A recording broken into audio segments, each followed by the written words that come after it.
It's great to be with you guys this morning. My name is Kevin, or Mr. Peace. I see some of you guys wearing the peace signs in support, so thank you for doing that. I got my peace sign on the back, too. And I have an awesome job. I'm a full-time youth minister at a church here in Michigan. But my off days, I get to travel this country, and I get to speak to schools all over the U.S. I get to talk to people from age 5 up to age 105. And before I begin any of my talks, before I start to speak, I'd just like to let my audience know and let all of you know that every single breath that I take this morning is going to be worth your time.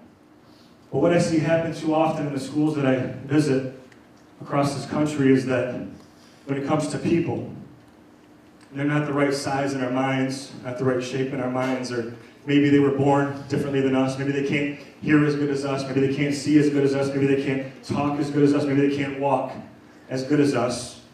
Or they're not as good as us at a certain sport or an activity or a skill.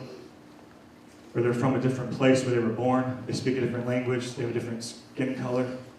Sometimes we're not as quick to accept everyone like we would accept our own best friend. Like they're worth a full $20.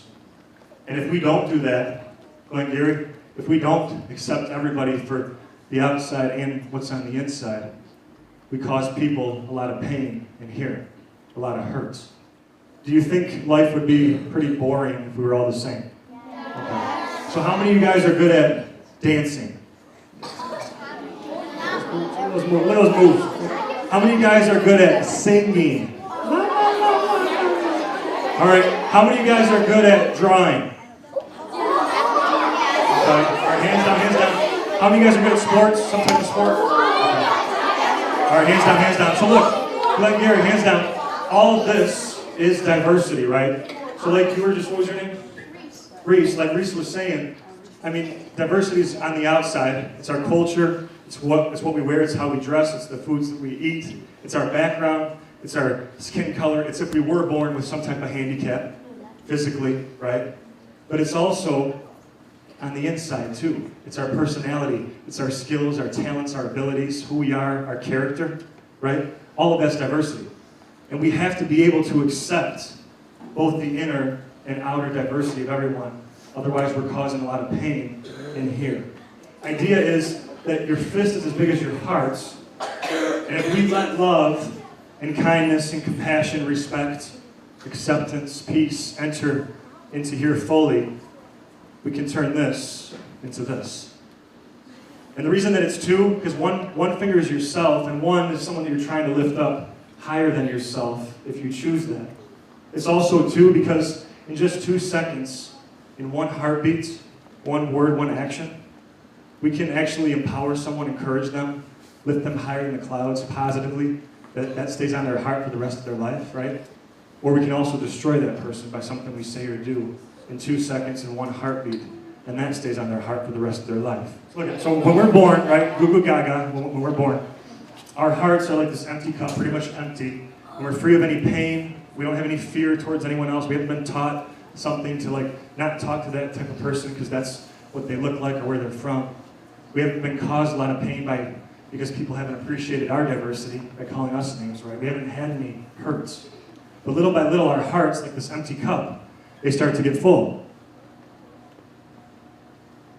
And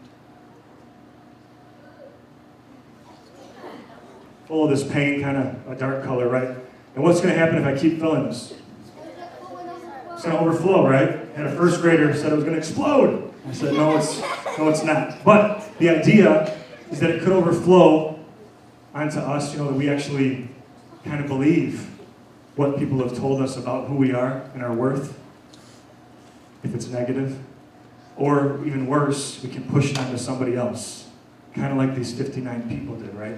Kind of like the people did with Shay at first, where they didn't accept them at first because there was a lot of hurt going on in here. But Glengary, look, no matter how full this gets of pain or hurt, fear, there's always room for love if we let it, if we choose that. So it's true that hurt people hurt people. Everyone say that? Hurt people. Right. And what I mean by that is that the easy thing to do as a human being is if I'm hurting in my heart, is to push that on someone else. The hard thing to do is to forgive and replace that with kindness and love. So it's true that hurt people, right? But like Martin Luther King Jr. said, we just celebrated his birthday pretty recently, right? He said, you know, darkness cannot drive out darkness, only light can do that. Hate can't drive out hate, only love can do that. So there is always room for love if we let it. So it's true, yes, hurt people, but it's also true if we allow it to happen.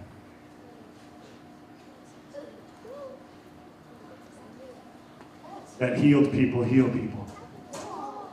Put your hands together like this.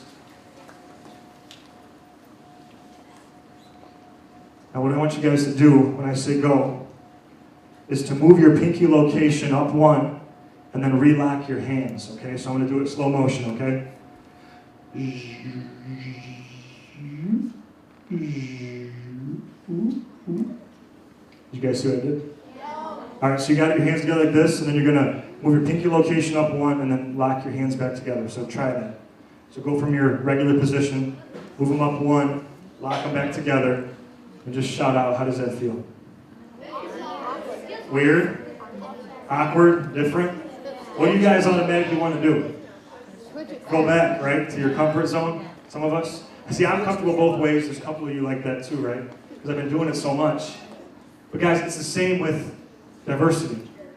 It's the same with treating people a certain way, that if we make this a habit, because all this is a habit, right? This is just a habit. As soon as I said to do this, you went to what's comfortable to you because you've done it so many times. But if we can consciously really think about how we treat people, that this becomes one of our main goals, to provide human kindness to everyone we meet, no matter how they look, no matter where they're from, no matter what they're doing. We can make this world truly a better place, right? And what did Gandhi say? He said to be the change that...